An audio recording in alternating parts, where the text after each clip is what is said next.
Okay, so welcome everybody. I'm Lorella Volpe. I'm Director of Alumni Relations here at NEC.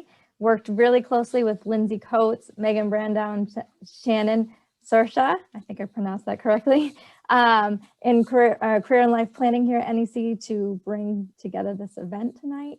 We have some great panelists that are on here tonight. I'm going to have each of them introduce themselves, have you each talk a little bit about your career path and what class year you are, and if you have advanced degrees past NEC.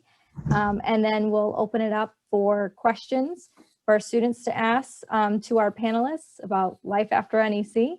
And then from there, we'll see if we want to do breakout sessions for more individual chatter with our panelists and learn a little bit more.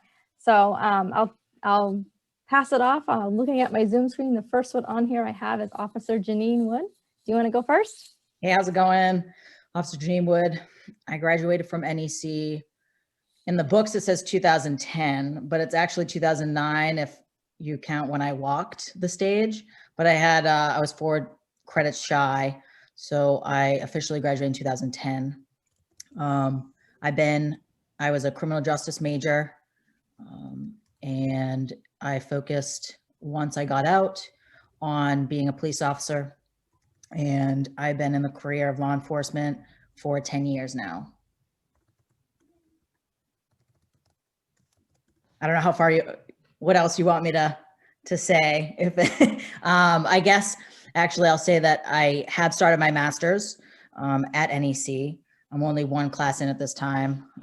With my busy schedule, it kind of has gotten the best of me, but it's in project management, MBA.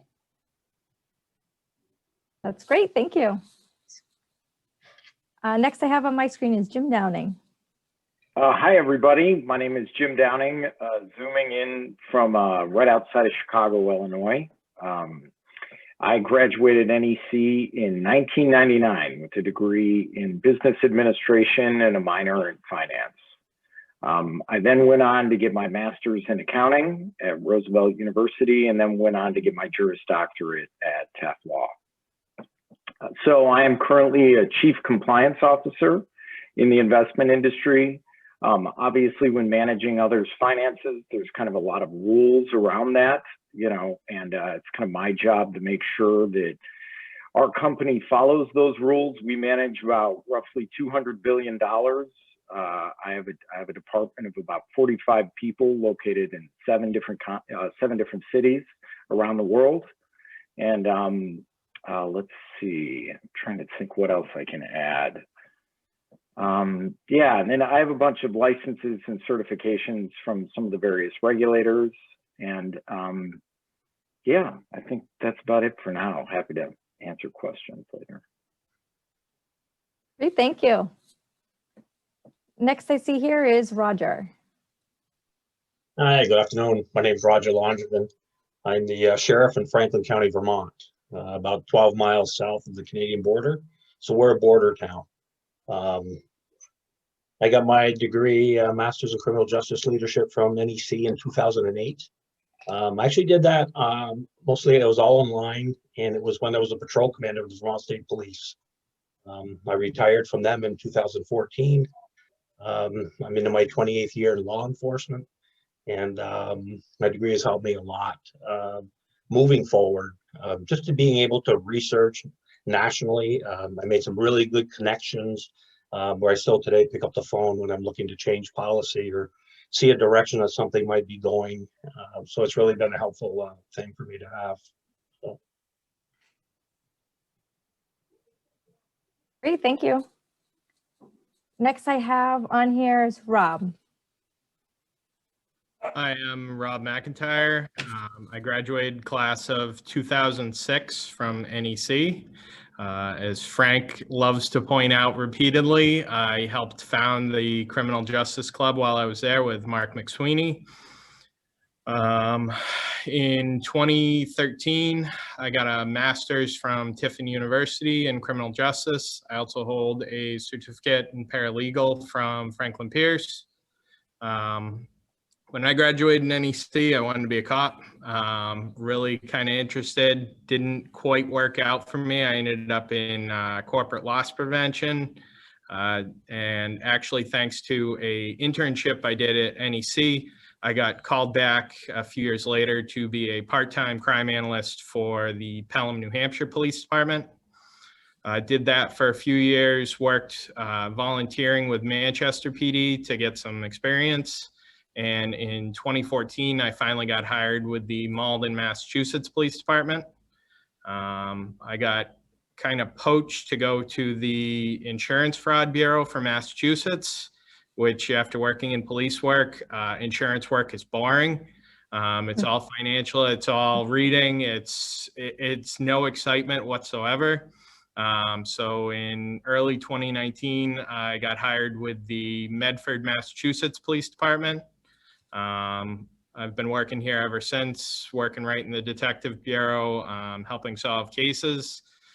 We actually just solved a bank robbery last week that I had wrapped up before the guys made it back to the station. So we had a pretty good week, but yeah. And I'm an adjunct instructor at New England College. So keep an eye out for my crime analysis course. Great, thank you. We have next up Lori. Hi, everyone. My name is Lori Johnston. I attended NEC from 1984 to 1988, and I had a somewhat unusual career trajectory. I started scooping ice cream at a Ben & Jerry's store in Washington, D.C. after graduation, and then I ended up managing all the stores in Maryland, D.C., Virginia, and Delaware. And then I bought some of the stores from one of the owner and became a Ben & Jerry's franchisee. From that point, my financial advisor at that time when Ben & Jerry's sold lured me into becoming a financial advisor, and that was 20 years ago. So I have been a financial advisor for 20 years. I started my own firm in 2016 with my partner being the man who was my financial advisor a long, long time ago. I have FINRA registrations from some licensing bodies, and I speak to compliance people like Jim all the time. Very helpful. That's great, thank you. And lastly, we have on our panelist list is Leonardo. Hey, good afternoon. So my name is Leonardo Angelo. I'm class of 2003 from New England College. I was a comparative literature major. I went straight out of NEC into Suffolk Law. I turned 21 in legal writing class. So it was sort of an accelerated track. I had a lot to learn about the world, myself, and the law kind of all at the same time. But I got out of there in 3 years and I went straight into the Worcester DA's office. And that was hands down the best job I ever had. Better than landscaping, better than bartending. It was a great job. And when I started there, they start you off in the arraignment session. They tell you to don't touch anything and don't say anything, right? And I got bored, and you know, I always wanted to be a trial attorney. That's what made sense to me. It's what I wanted to do. And so I sort of pushed. I volunteered with the murder unit on the weekends and tried to gain that experience. And I did. After a little less than 2 years with the DA's office, I had gone from suspended driver's license arraignments to, you know, working up in Superior Court on felony level matters, and got an invitation to join a firm in Worcester. I tried personal injury, contractor cases, but I also kept a steady diet of criminal defense work because it's what made the most sense to me. It's, you know, part of what drove me to go to law school in the first place. And so I continued with that with the firm for about 8 years. We tried everything from drunk driving cases to murders and white collar criminal defense in Boston and in federal court. And then after 8 years, I was coming off of, well, my wife was coming off of her second maternity leave, and she said, listen, you can either start your own business or stop talking about it. It's up to you. And you know, when you take a dive like that and you take a risk, you really got to do it as a team. You know, that's just how it worked for us. So since January 1st of 2016, I've had my own firm focusing on criminal defense and personal injury. the last year has really been interesting to see how the federal court and the state courts have dealt with the issue of due process. And, you know, the grand juries were literally shut down for a significant period of time in Massachusetts. It's, you know, put a tremendous amount of pressure on the system. So, you know, it's been really interesting to see that development over the past year. But I've been a very lucky guy to get the experience that I wanted to, and to be able to run my own business. And there's a lot of freedom that comes with that. The last thing I'll mention is that there is a 7- and 5-year-old running around here somewhere. And so if I have to cut away, it's only to break up a fight. So with that, I'll put myself back on mute. Must be 2 boys, Leonardo, right? As a matter of fact. This is wonderful. Thank you very much. And thank you to all the panelists here tonight. Thank you guys for taking the time out of your busy lives to join us and the students here. Just want to take a minute to kind of set the stage for tonight. I know earlier I said we'll open it up for students to ask your burning questions of the different panelists. They're all from either a criminal justice field, a management business field, or law field. So we can ask general questions about life after college. This is also a great opportunity for us to all network, either alumni to alumni or students and alumni here tonight. And of course, it's being recorded for those who can't join us live. They can hopefully get a little bit out of this after the fact from the people that we have here tonight. I'm going to pass this off to Lindsay Coates. She is in career and life planning right now. She'll just say a couple words and then we'll get started with the questions.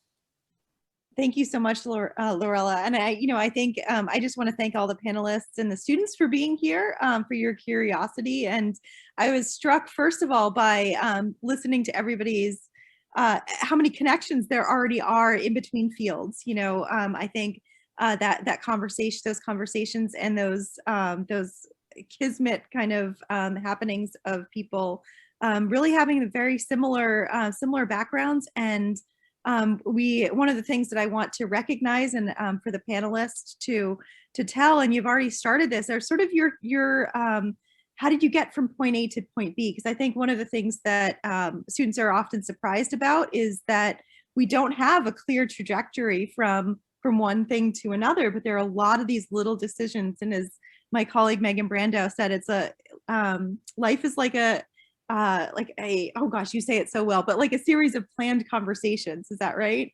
So I just want to thank everybody for coming and sharing your story. I think there's one question. I think one of the things that I noticed everybody say are a little bit about sort of the continuing education. And you mentioned a number of certificates. Like I'd love to hear about that, but also one of the things that in this environment, in this point in time, if you would share what you look for in new graduates, if you were to hire a new graduate. So this helps students gain insight into the current needs of your field and what they might kind of be able to expect.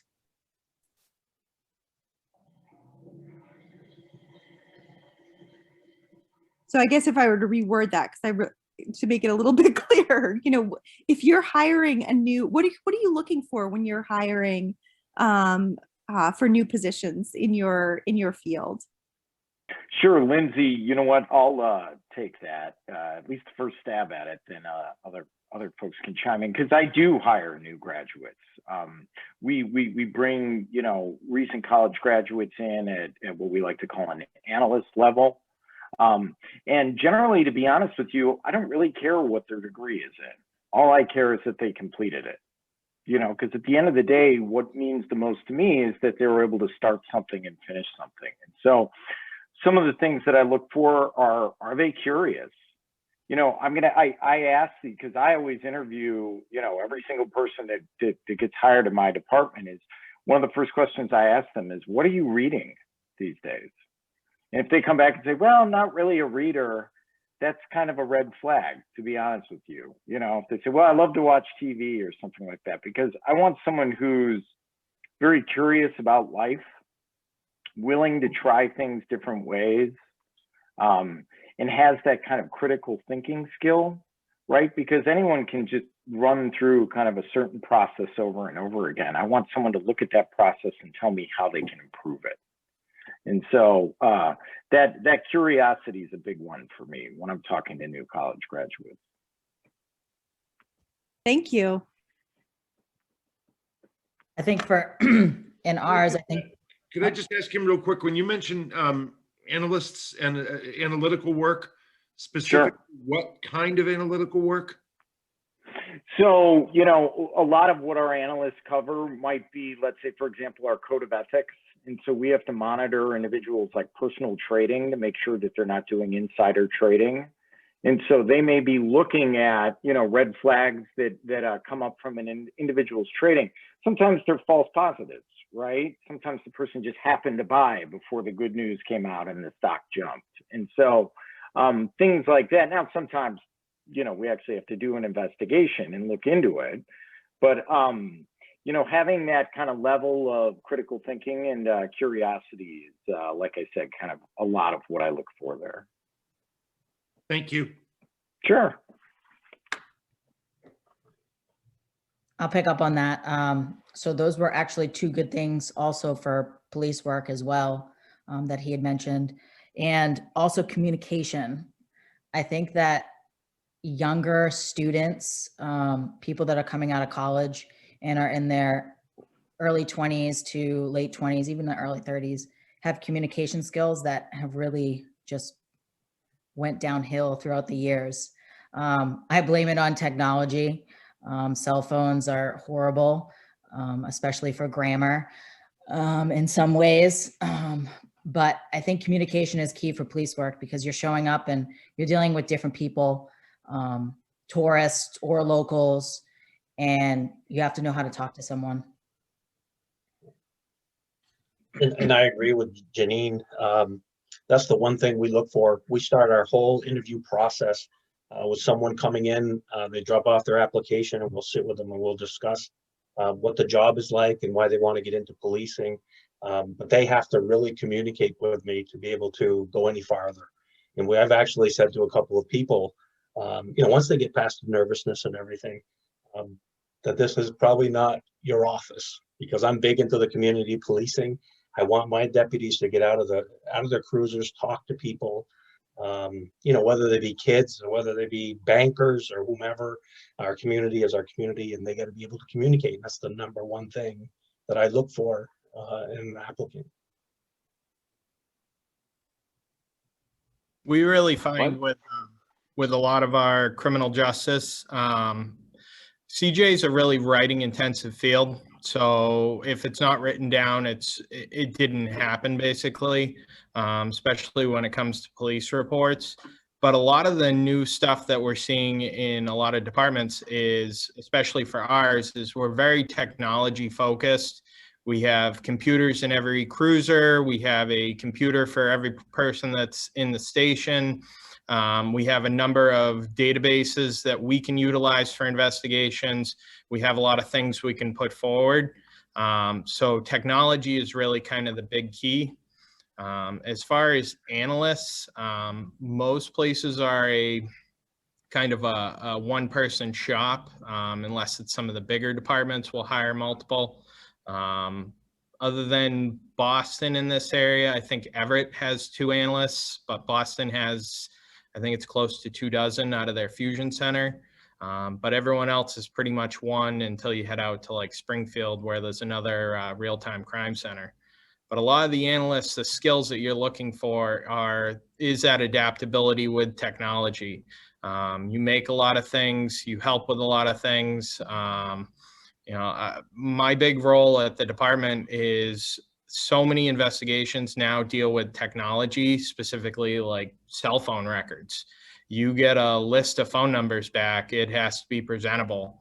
You need to be able to read it, you need to be able to understand it. And most of the investigations are involving that now. So we look for, when I've been asked before for new analyst skills, the big thing is technology. I'm going to go back to what Jim said about it not mattering what the degree is. We brought in an intern 2 summers ago who was a marketing major, and she ended up graduating, and we sponsored her and got her registered, and now she's a financial advisor because she liked the line of work. She hadn't really opened herself up to it, and we actually needed some marketing skills that she had available at that time. So you never know where your internships are going to lead also.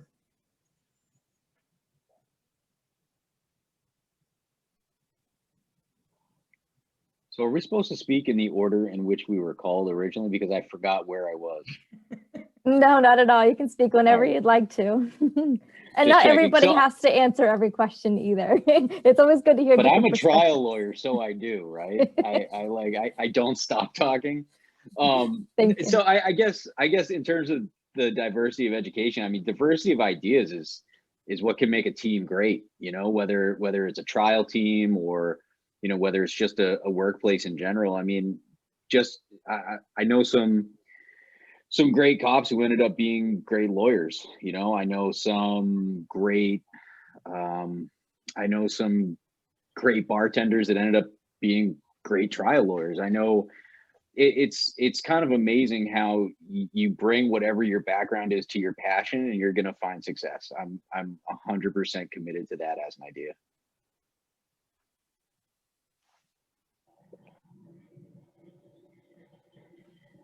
Great, thank you.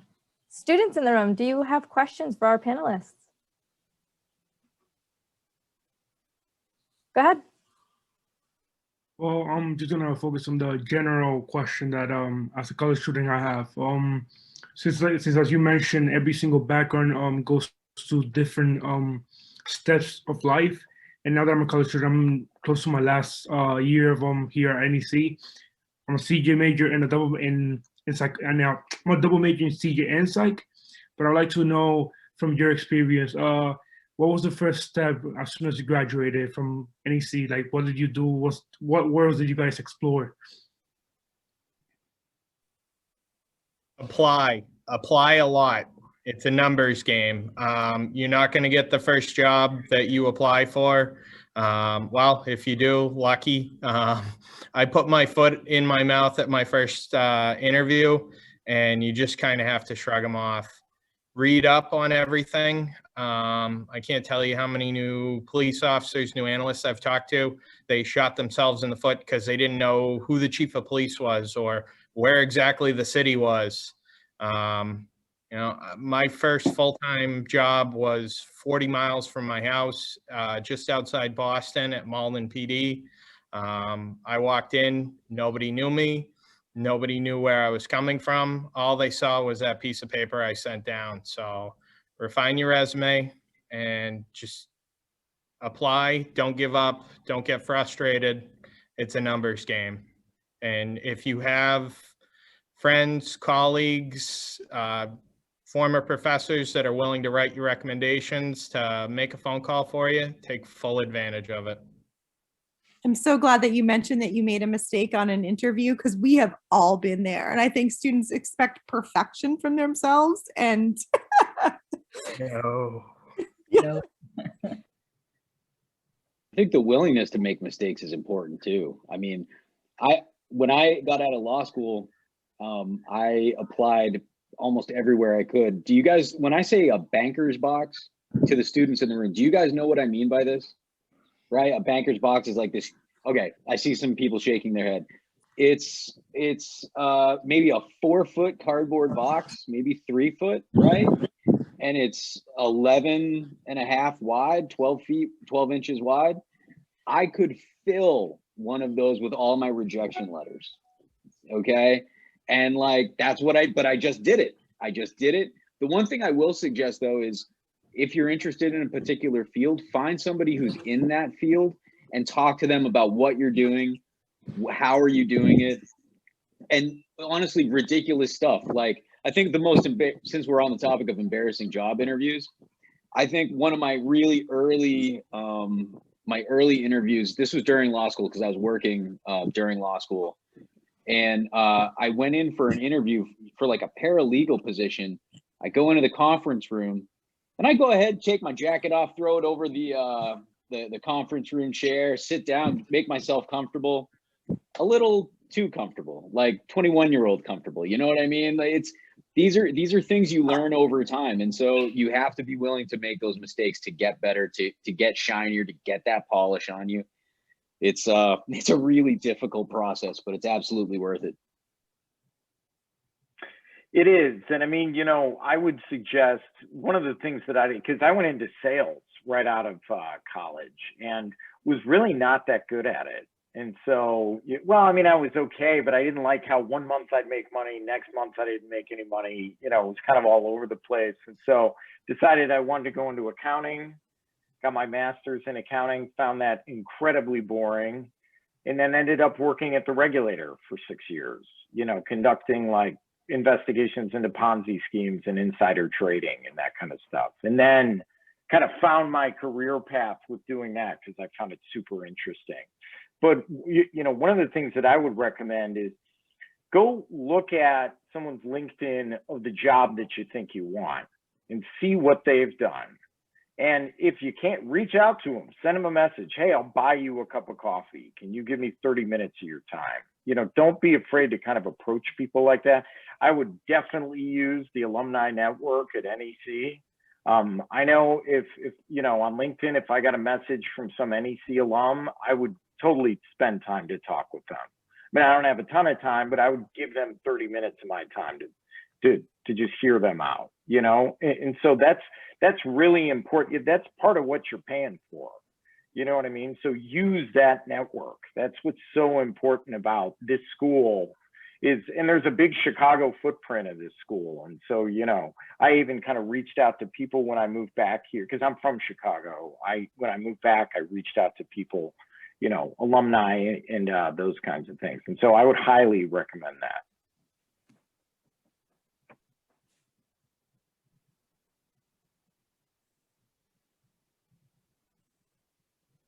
I appreciate you bringing that up about, just the informational interview, because I think people think it's awkward, but I think over social media makes it a little bit easier that you can just write it nicely. And Megan, Shannon, and I can help you if you feel nervous writing those kinds of things, because, I know that sometimes when I would have at your age, you still need a little bit of a sounding board. But, I think just reaching out for the informational interview, you'd be surprised how willing people are to chat it up with you. David, did you have a question? I thought I saw a hand raised. Yeah. So right now I'm a junior, and with what's going on and internships being shut down and everything, do you guys still look for internships, or like is the resume and how you present yourself better than having an internship right now? We just hired a couple interns for this summer. We just went through the process in the past 2 months, and we're definitely hiring. We're not entirely clear if our interns are going to be able to be in an office or still virtual, but we have plenty of work. So. I mean, what do internships do, right? They document your interest in a particular field. I mean, I don't know about you guys, but I didn't get a ton of practical experience as an intern, except for one of my last ones. So anything you can do to document your interest in a field, do that, whether it's heightened study or something like that. For me, a lack of an internship is not a deal breaker. A lot of the internship too is just the network you develop from there. I mean, I got into crime analysis because I was an intern. The department saw what I did while I was an intern and then called me back to see if I'd do some work for them, some more analysis work. Internships and PDs are tough right now just with COVID, but there are certain, I know, like if you're interested in the analyst field, there's been a couple departments that have come up with virtual options around that, and you can do certain things. The other thing too is in the Boston area, a lot of times there's cadet positions that are kind of your starter because they're civil service. So you do a couple of years basically working a front desk, taking, my bike got stolen from the front of my house, or my car got dinged in the Walmart parking lot reports, and you answer the phone of can I be connected to the records department for a couple of years, but it adds points to your civil service score, which is huge. So that's another option. And the civil service is very hard to get into. Like, it's hard. There's so many applicants and people taking the test that, I was originally from Mass, and after taking it a few times and having a 98, I said, forget it. At that point I had a New Hampshire residency, and it made it tougher. So if that's something you want to do, being the cadet part of it would be the smart thing to do, and get in there and get your name out and start to network. Yeah, if you do the cadet, you can do up to 4 points. And if you score 100 on the test and you get those 4 points, that puts you at 104. So it is possible. It gets you more in the door. Probably puts you on par, because I think veterans points are 2 points. So it's an option. And looking at them, just kind of, Megan, Shannon, and I have been looking at what's coming through Handshake, and a lot of the business management positions. They're remote and they're paid. We're seeing quite a few that are $15 per hour, which is quite lovely.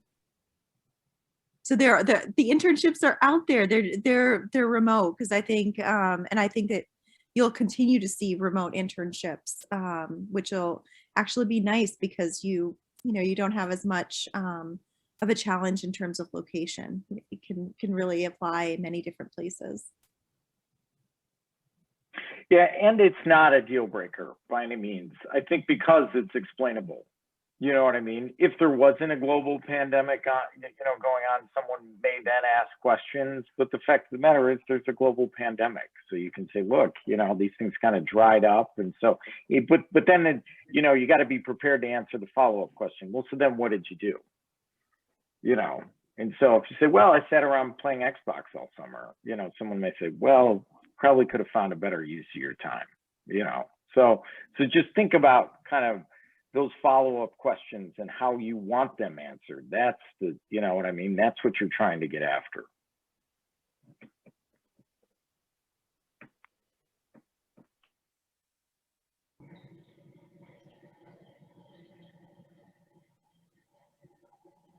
Lindsay, if I may, I have a question for Sheriff Langevin. Oh, of course, ask away. Thank you. And Sheriff, I first of all, thank you for your service. I have a lot of respect for not only your organization now, but clearly for the Vermont State Police.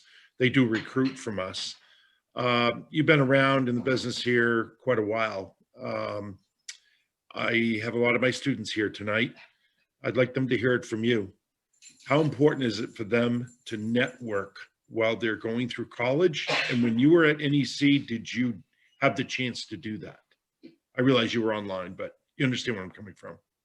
Absolutely. And I think I mentioned it in my opening remarks that I was online, and, I'm still friends with now the police chief in DeSoto, Texas. He was the lieutenant at the time in charge of their SWAT division. There's another person who's the head of the state courts in the state of Virginia.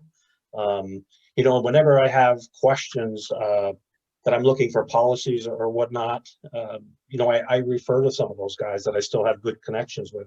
Hey, what's your policy, and why is it that? So I know what arguments are going forward, and I know what the arguments that I'm going to expect when I bring some of those things back to policymaking. Currently, I sit on the board for high-speed pursuit policy that the state is reviewing. That was actually my thesis when I graduated New England College with my master's. I critiqued the high-speed pursuit policy of the Vermont State Police, brought a few changes to that.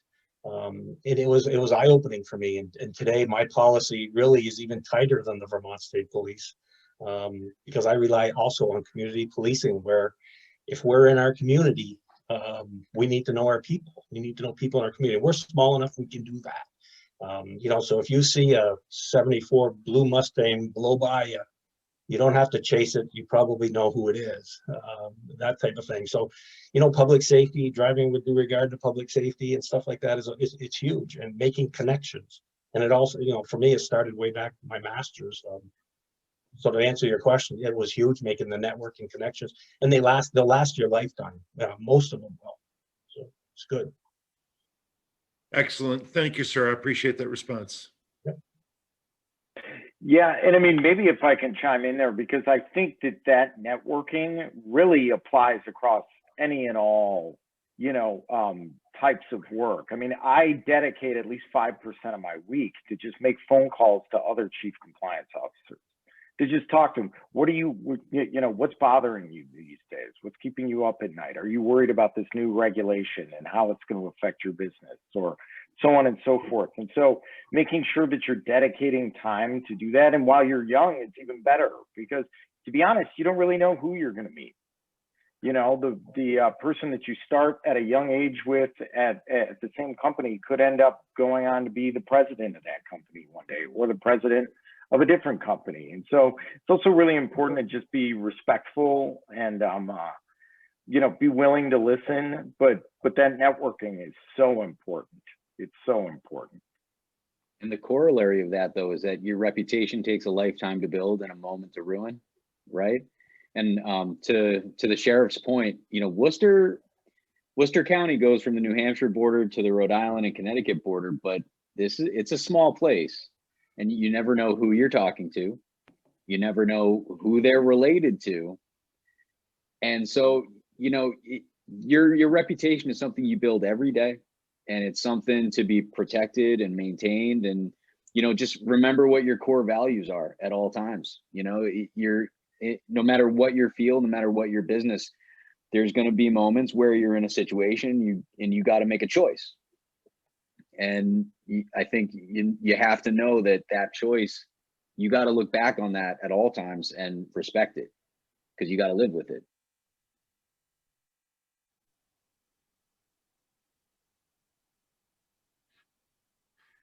Is it okay to ask a fun question? Just I promise. So besides Gilmore Dining Hall, go around, just kind of a very short answer. Besides Gilmore Dining, what is your most memorable experience of earning your degree at New England College, or at least for those of you that were boots on the ground? Janine, you're first. I don't know. I had many. I loved NEC. My favorite place that I lived was Bridge Street. I'm sure you guys probably know of that. Some of you, it's right over the bridge. It's changed drastically since I was there. I don't know if they've made changes to it, but it wasn't so nice the last time I saw it. But sports, I think the best part of college was playing lacrosse. And I learned so much from my coach at the time, Christy Baldwin, and she's a great person. She still works for NEC, but she's not a coach anymore. I think she's a mentor, maybe. But yeah, I think that, and just the school in general. I know that this is supposed to be fun stuff, and not when we're at class. But honestly, I think that being such a small liberal school, it was so great, and the professors were awesome. And I can't say it enough how I still keep in contact with some of the professors there, and I have so much respect for all of them.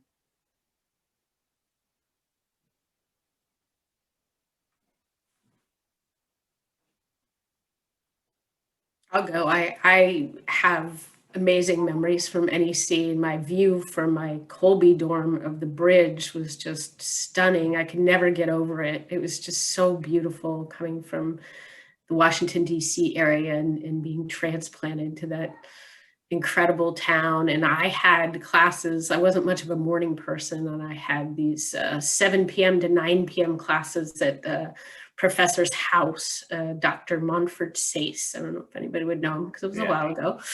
And his wife would bake cookies and have coffee, and we would sit in his living room, and they'd have a fire in the winter. And it was, I think about it all the time. It was just an incredible experience. And the people I met were phenomenal, and I still keep in touch with a lot of them.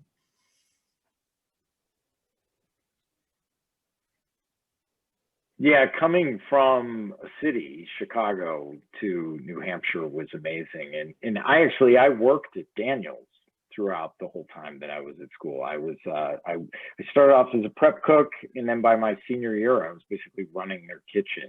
And so was great because it kind of kept me out of trouble because I had to work on the weekends, weekend nights. And so I wasn't much of a party animal, but really loved the skiing too. I'm a pretty active guy. And so back then we could go to, students got into Pat's Peak for free. And so, I would like show up to class with ski boots on sometimes. My professor would be like, yeah, you have to leave those in your car, And so, because we'd just go make runs, whenever we could. And then I'm a big fly fisherman. And so there was, some great opportunities for fly fishing around there. And so, it's such a beautiful town. And sad to say, I have not been back since I graduated. And so I got to get back there probably for the 25 year. I'm thinking 2024. I'll come back. Yeah, just in terms of one specific memory, I remember we had my last year there, we had like 3 feet in February of snow. And I mean, we're East Coast, right? So you're not used to powder. It's all ice. So it was just like, it was like feet and feet of powder on Pat's Peak. And like, we'd all just jump in the back of a pickup truck, like stuff all of the skis and all of the snowboards in there, like burn up there, come back, go to class, go back up. That was an amazing February. I remember that nasty, nasty cold wind off the river every February. It seemed like the wind chill would bring it down to about -20, but it was such a small school. You'd walk around, you still say hi to everybody, you still take your hands out of your pockets and you wave. Even with teaching at NEC now, it's like I go back and there's still some of the professors that taught there and they're like, what are you doing here? I teach here now. So it's been kind of a change over the years, but it's amazing to see where the campus has made it so far. It wasn't quite that nice always in certain buildings, although they're torn down now.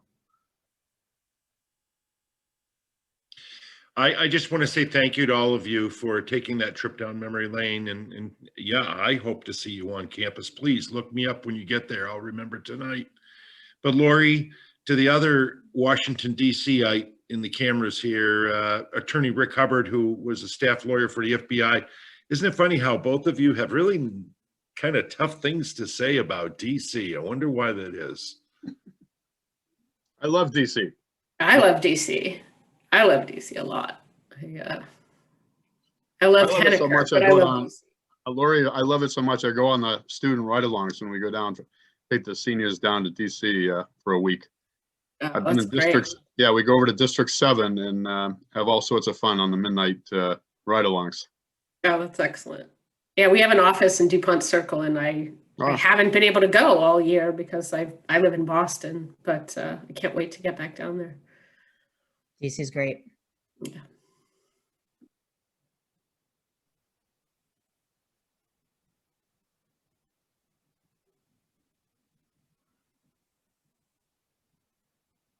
Did any of the students have a question? I have a question about social media, but I want to make sure the students, because we're getting close to the end of time.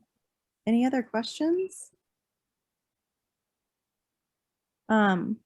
Okay, well, I guess, I think one of the things that we have to we talk to students about is, turning social media into brand media, because thinking about yourself as a brand and how do you portray yourself and how do you use social media to, I was thinking about, Leo, your reputation comment, how do you use social media to your advantage? Anybody have any tips for networking or applying, or what are your rules of thumb about how do you manage, or what do you post and not post? Thank you. I'm pretty conservative when it comes to that stuff. And, I think that there's really 2 buckets there, right? There's the one bucket where it comes to brand management in terms of your business and professional identity. And then there's your personal, right, identity. In either case, I think it's especially important to protect your privacy, especially at this time. So, you know, like for example, I'll give you guys an example, right? If I was cooler, I would have an Instagram account. And on that Instagram account, I would post all these amazing stickers that I find all around Worcester. There's a bunch of artists that come up with all kinds of wild stuff. Some of it's crass, some of it's creative, some of it's beautiful, really. And I send those to my sisters, right? I take the photos, I send them to my sisters. If I was cooler, I would have an Instagram account. I think that that's an example of a creative outlet that somebody could have on an Instagram account that would not necessarily be a detriment, right? It's photojournalism from your area. That's pretty great. I try to limit my personal online life, but for my business, especially when I was first getting going and developing my place in the market, you know, I wrote a 1,000-page or 1,000-word column for a local news outlet for like 3.5 years. And it was topical. It was based on recently released cases, and it was every week. And I found that to be a good way to position myself in the marketplace. And I bring social media into it because I would cross-publish that, right? LinkedIn, Facebook was still cool then. You know, so you could do it that way. I did an email blast for a while too. I know that I recently got some advice from a marketing firm that encouraged website blogging still, as well as cross-publishing that with LinkedIn. So, you know, I think there's definitely a way to use these free platforms to represent yourself. Because remember, it's not like they're not going to click on the article and make you money. I mean, it's like, I see a lot of CJs after names, so I don't know how worried people are about making money. But if you were, hypothetically, you wanted to run a business, you know, it's a way to help people understand who you are, how you think, why they should trust you with whatever service that you're offering. But Lori might have some better answers. Sounds like you have a pretty professional organization going on down there.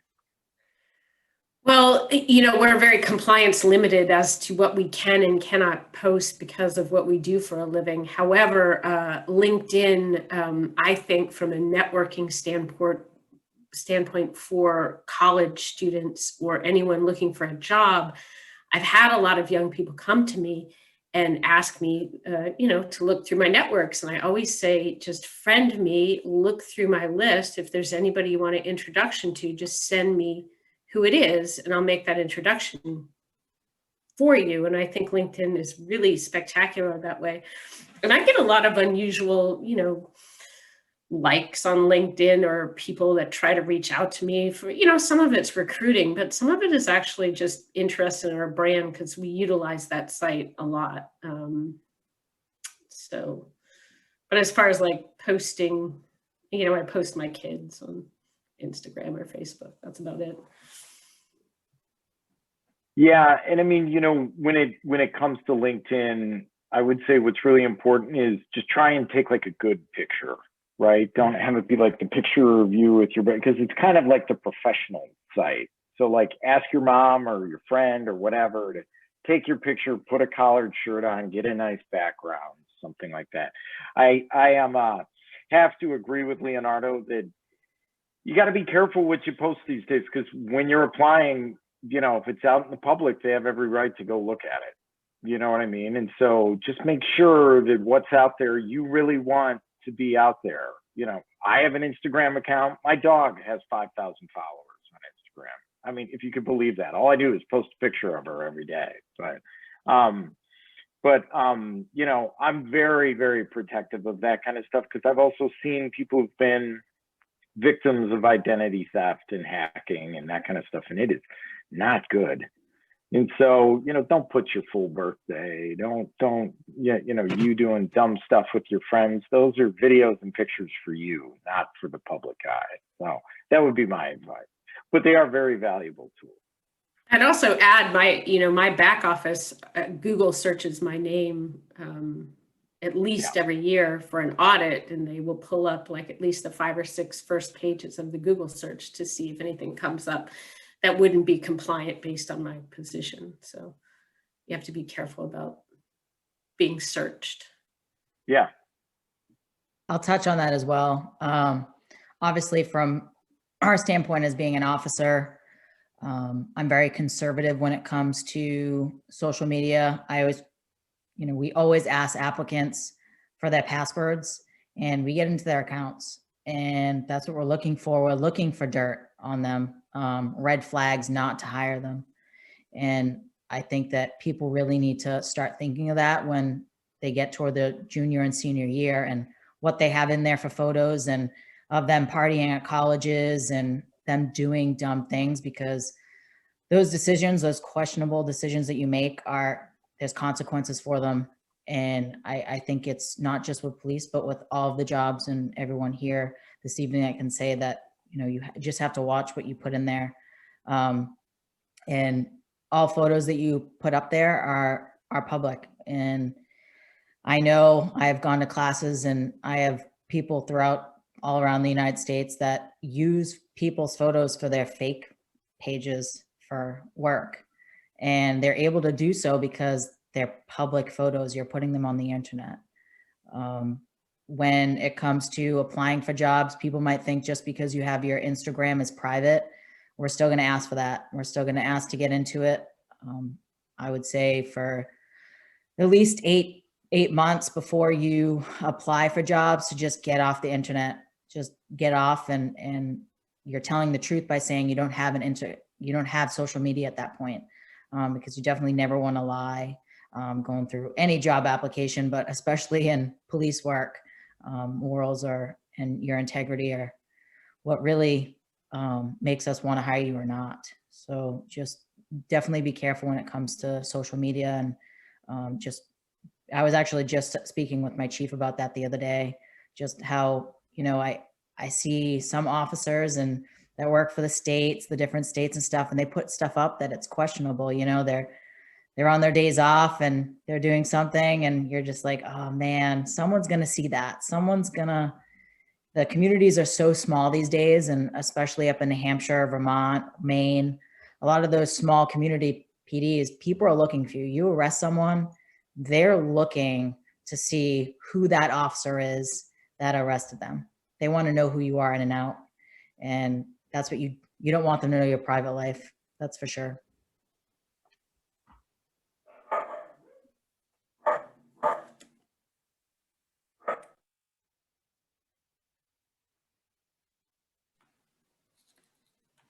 Thank you, everybody. I just wanted to make one note about the networking, how important that is.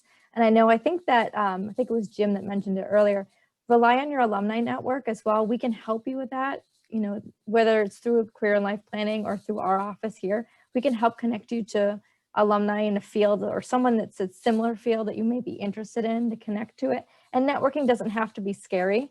I know sometimes it's a little intimidating, even me, being in my career for 10 plus years, it can still be pretty intimidating at times, but it's okay. It's just as simple as reaching out to somebody on LinkedIn or making that shared connection, like we both went to NEC or we both know this one person. So definitely, use the networks that you have here.